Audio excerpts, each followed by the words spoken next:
Selamat pagi Bapak Ibu yang terkasih dalam Tuhan. Salam Patunggilan.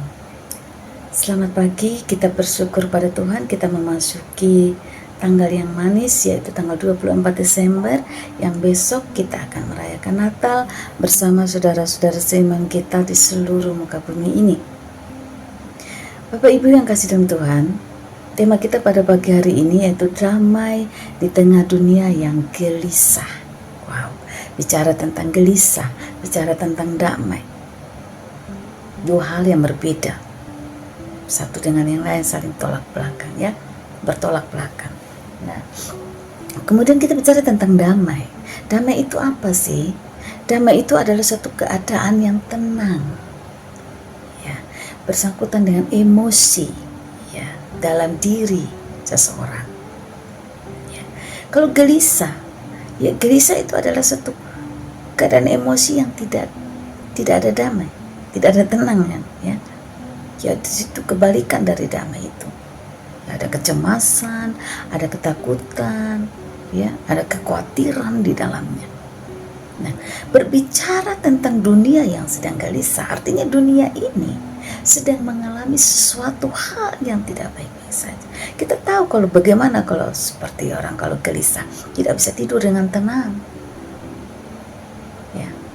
Kalau kita ada punya pikiran yang kacau, biasa kita tidak akan tidur tenang, gelisah, bingung, sana bolak-balik, ya.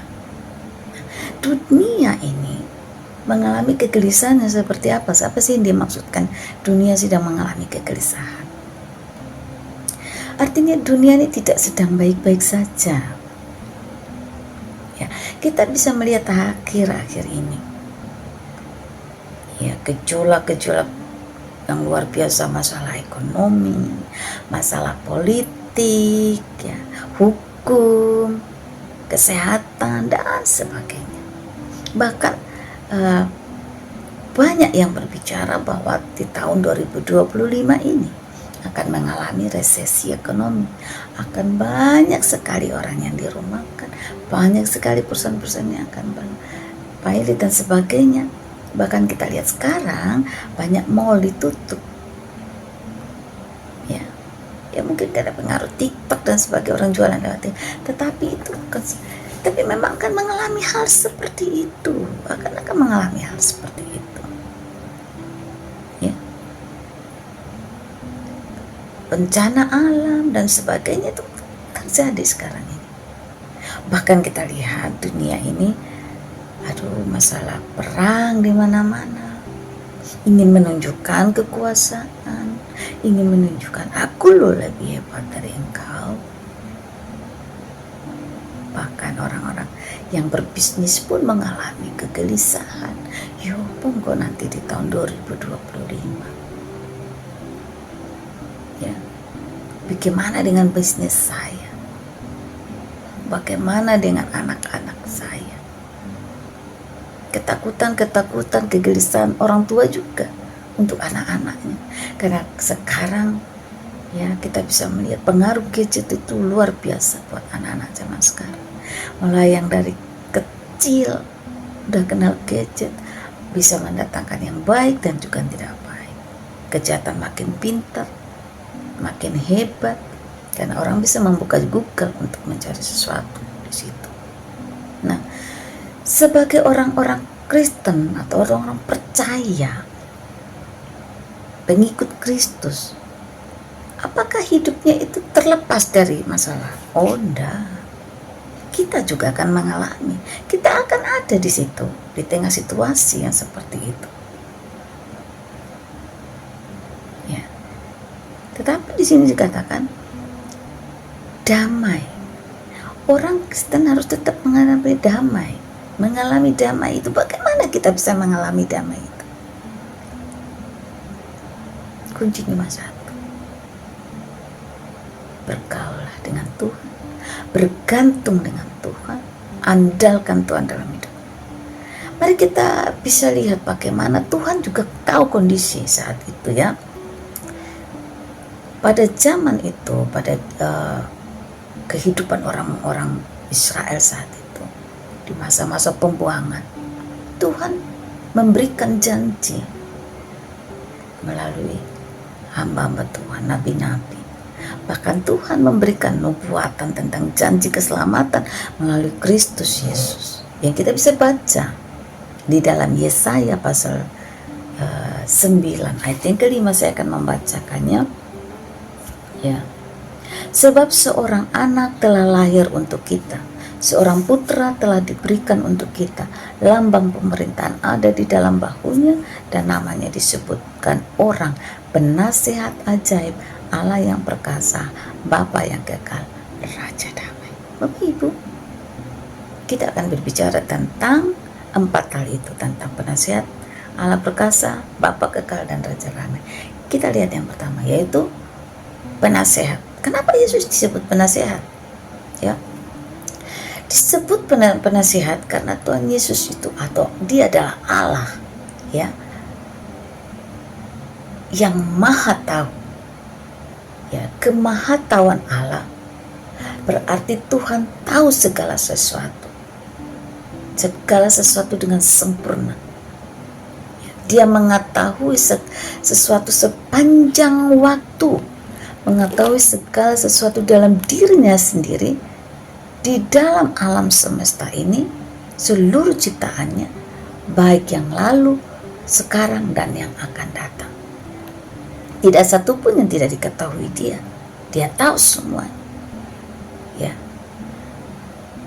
Kita bisa lihat dia di dalam 1 Samuel 2 ayat 3b mengatakan, karena Tuhan itu Allah yang maha tahu, dan oleh dia perbuatan-perbuatan diuji. Jadi Tuhan tahu semuanya, diuji.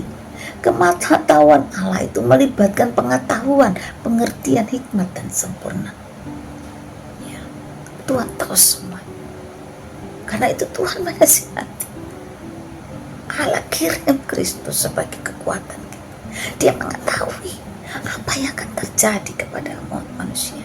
Karena itu dia kirim Kristus untuk kita sebagai penasihat ajaib, ya, sebagai kekuatan kita. Ya, dia adalah pencipta, dia adalah juru selamat, Mesias, dan di dalam dia, dan karena dia penggenapan dari semua nubuatan yang diajarkan terjadi, ya. Dan nasihatnya terdapat dalam seluruh firman Tuhan, karena dia tahu. Orang yang suka menasihati karena dia lebih berpengalaman. Gak mungkin orang gak berpengalaman bisa menasihati seseorang. Dan Allah itu juga gitu. Dia maha tahu. Makanya dia memberikan kita nasihat.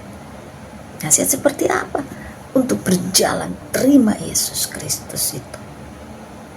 Karena di dalam dia engkau akan mendapatkan kekuatan, akan mendapatkan damai sejahtera, keselamatan. Yang kedua, Allah yang perkasa. Apa sih yang dimaksudkan dengan Allah perkasa?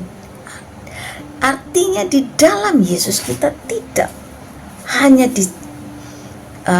dijanjikan untuk melihat dan melakukan yang biasa-biasa saja, tetapi kita diberi kuasa untuk melakukan hal-hal yang luar biasa yang tidak dapat dilakukan oleh dunia ini, ya, dan yang tidak terpikirkan oleh manusia di luar Kristus.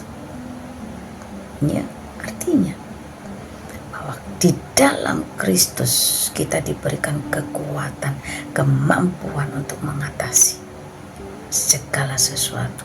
Itulah janji Tuhan untuk kita.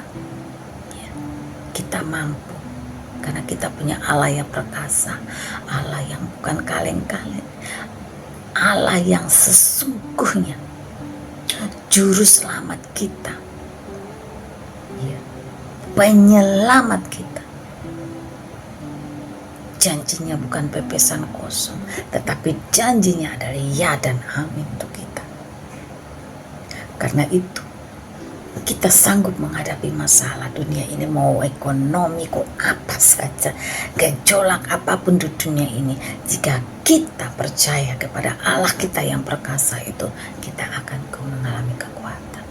Percaya saja, jangan takut. Karena kita luar biasa kok. Ngapain takut dengan masalah? Kita jalanin hidup kita. Aku punya Yesus. Karena Allah atau Yesus lebih besar dari masalah yang ada. Yang ketiga, yaitu Bapa yang kekal. Apa yang dimaksudkan dengan Bapa kekal? Kristus adalah Bapa yang kekal. Dia tidak terbatas. Dia adalah Allah yang abadi, yang tidak akan meninggalkan kita sebagai orang percaya. Ya, di dalam Dia kita akan ditopang. Ya, Dia akan menopang kita dengan tangannya, memberikan kita kekuatan. Ya, keabadian, tentu saja kekal, yang kekal, kekuatan yang kekal. Ya. Dia tidak akan tinggalkan kita. Ya, sebagai Allah yang perkasa tidak akan pernah meninggalkan kita. Ya. Dia memberikan kita kekuatan, Bapak Ibu yang terkasih. Kalau kita bicara tentang kekuatan Allah yang perkasa, ya, di dalam bahasa Ibrani perkasa artinya gibor. Gibor itu artinya kekuatan, kekuasaan, pahlawan, pejuang. Nah, jadi Allah kita ini adalah yang memberikan kita kekuatan, memberikan kita kekuasaan, memberikan kita menjadi seorang yang mampu menghadapi masalah, ya, menjadi seorang pejuang. Allah itu tameng kita, perisai hidup kita, ya, yang akan melindungi saya dan saudara dalam menghadapi situasi dunia yang sekarang ini. Dia ada, berdiri di depan kita. Dia akan menjaga kita, ya, menjadi benteng pertahanan kita, ya. Kalau di dalam firman Tuhan mengatakan, lindungi kami dengan api surgawi. Kita akan dilindungi oleh api Tuhan, menjaga kita dari serangan-serangan. Iblis itu tidak akan tinggal diam. Dia akan membuat kita goyah gelisah seperti dunia ini. Tetapi kita percaya, kita punya Allah Yesus, Allah Bapa di surga, yang tidak akan pernah meninggalkan kita. Janji keselamatan itu ya dan amin, saudara. Ya, Dia Allah yang luar biasa. Ya, di dalam Yohanes 3:16 mengatakan, karena begitu besar kasih Allah akan dunia ini sehingga mengaruniakan anaknya untuk supaya setiap orang yang percaya tidak binasa melainkan beroleh hidup yang kekal. Tidak binasa itu banyak hal, bukannya tidak, tetapi menghadapi masalah pun kita tidak akan jatuh binasa atau kalah oleh masalah itu. Ada Kristus Yesus menyertai saya dan saudara. Hai maut, di manakah sengat? Ketika Tuhan Yesus mengatakan sudah selesai di atas kayu salib, artinya seluruh masalah pergumulan kita sudah ditanggung, sudah diselesaikan Kristus di atas kayu salib. Dunia boleh kakaruan, tetapi kita orang percaya yang bergantung mengandalkan Tuhan tidak akan pernah kecewa. Karena kita punya Allah yang sangat luar biasa dalam hidup kita. Bapa yang kekal. Bapa yang kekal artinya Dia yang kekal dan abadi, ya Bapak Ibu. Jadi kita tidak perlu khawatir dengan masalah yang ada, ya. Kita punya percaya Dia kekal abadi. Dia tidak akan tinggalkan Bapak Ibu dan saya, ya. Kita masuk dalam Raja Damai. Raja Damai, ya, dalam bahasa Ibrani itu Sar Shalom, yang artinya orang yang menyingkirkan semua pengganggu, ya, pengganggu kedamaian, ya, dan menjamin kesejahteraanmu, menjamin kesejahteraan. Yesus berbeda, ya, dengan pemimpin dunia, sangat berbeda. Yesus si pemimpin yang abadi yang langsung dari surga, memimpin Bapak Ibu dan saya. Kalau dunia, pemimpin dunia melakukan pertumpahan darah, supaya kotanya terjamin aman dengan perang dan sebagainya.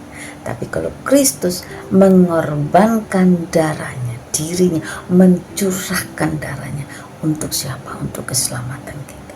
Dan itu memberikan damai sejahtera dalam kehidupan kita. Ya.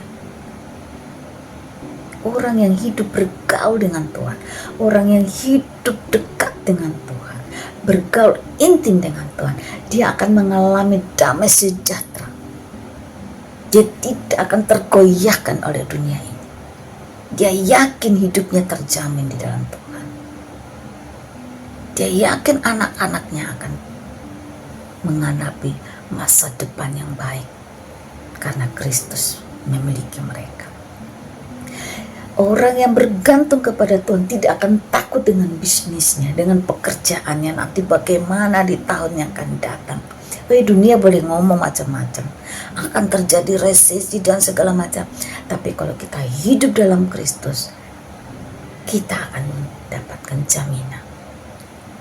Keselamatan itu tidak hanya terlepas dari hukuman maut, tetapi seluruh kehidupan kita di dunia ini dijamin sama Tuhan. Seperti saya katakan, Kristus mati di atas kayu salib bukan hanya menanggung dosa-dosa kita, tetapi seluruh kehidupan kita selama kita di dunia ditanggung di atas kutuk apa semua patahkan di atas kayu salib. Alam dunia ini boleh, tapi kalau kita ada dalam Kristus, kita akan berjalan dengan penuh dengan kekuatan dan damai sejahtera. Ya, karena itu Bapak Ibu yang terkasih dalam Tuhan, monggo, ayo mari kita datang kepada, bergaul dengan Dia. Jangan khawatir, karena Kristus Yesus ada bersama dengan kita. Immanuel, Allah beserta kita. Amin. Mari kita berdoa. Terima kasih Tuhan untuk firman-Mu. Kami percaya bahwa Engkau menyertai kami. Kami siap menghadapi dunia ini, karena kami percaya Tuhan akan tetap memberikan kami damai, karena kami punya Yesus yang luar biasa, Allah yang perkasa, Raja damai, yang tidak akan pernah meninggalkan kami, yang akan menolong kami, menopang kami di saat kami sedang menghadapi situasi yang tidak menyenangkan. Terima kasih Bapa di surga, kami serahkan semua ini, dan terima kasih untuk kedatangan-Mu di dunia ini untuk menyelamatkan kami. Kami akan merayakan Natal bersama-sama dengan keluarga dan teman-teman seiman kami dengan penuh sukacita, karena Kristus mau datang untuk menyelamatkan kami.